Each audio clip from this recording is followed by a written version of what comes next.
Welcome to the Give Yourself a Nudge book club. I'm Ralph Keeney and the author of the book, Give Yourself a Nudge. What is a nudge for a decision? Well, suppose you have a decision. A nudge is a different presentation of the decision to you. It improves your chances of choosing a better alternative, more consistent with your interests. Usually these nudges are presented by someone else, your employer, the government, or perhaps a university if you're in a university. A personal nudge, which is the topic of this course, is a piece of information that you generate about your decision that helps you understand the decision you're facing. Each piece of information pushes you toward making a better decision. The purpose of this book club is to present ideas and procedures to use them to create nudges of useful information for you, for your decisions. An example is useful. Suppose an important person who you know of is coming to town and you have found out you have an opportunity to have dinner with them next Wednesday. You're excited. You find out where their hotel is and select a good restaurant near the hotel. Wednesday comes, you meet them at the restaurant for dinner. The food was excellent, but the evening turned out to be a disaster. And the reason was the restaurant was way too noisy and you couldn't have a good conversation. So you really didn't meet them, and they certainly didn't end up knowing much about you. What could you have done to have a better evening?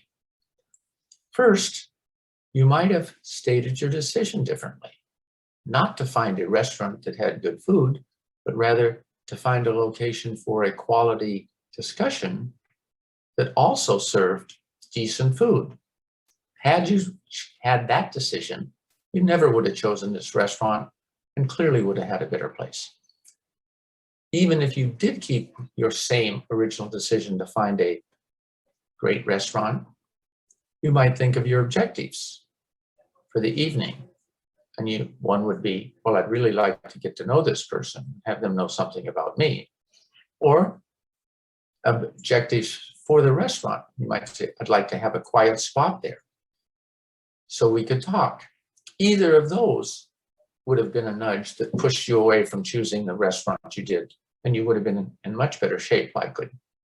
And third, even if those didn't occur, simply creating more alternatives to consider might have affected your thinking of where you would go, because you would begin to see some of the pros and cons of the different restaurants, and you might not have chosen that one and chosen one that was much better for your purpose. But why should making better decisions matter to you? Well, that example was obvious. But the reason is your decisions empower you. Collectively, they offer you the way to affect the quality life you would like to have. So why don't people do this naturally? There's really two reasons. One is few individuals recognize the key role of decision-making as the only way to purposefully influence your life. People have said to me things like the following: oh, that's not the only way. I mean, if I improve my skills professionally and do a better job at work, I'll have better jobs, more pay, and enjoy it more and make more of a contribution. And they will say, you know, if I decide to exercise regularly and follow such a program or eat a much better diet, clearly my health and physical condition will improve. And that would have a serious positive effect on my life. And I say, you're right about both of those. On the other hand, you're not going to improve your professional skills or exercise much more regularly or improve your diet unless you make the decisions to do it. The decisions are the foundations for all that you do. And that's why they are the foundations for affecting the quality of your life. The second reason people don't do this is they never learned to make decisions. They just picked it up by trial and error from an early age.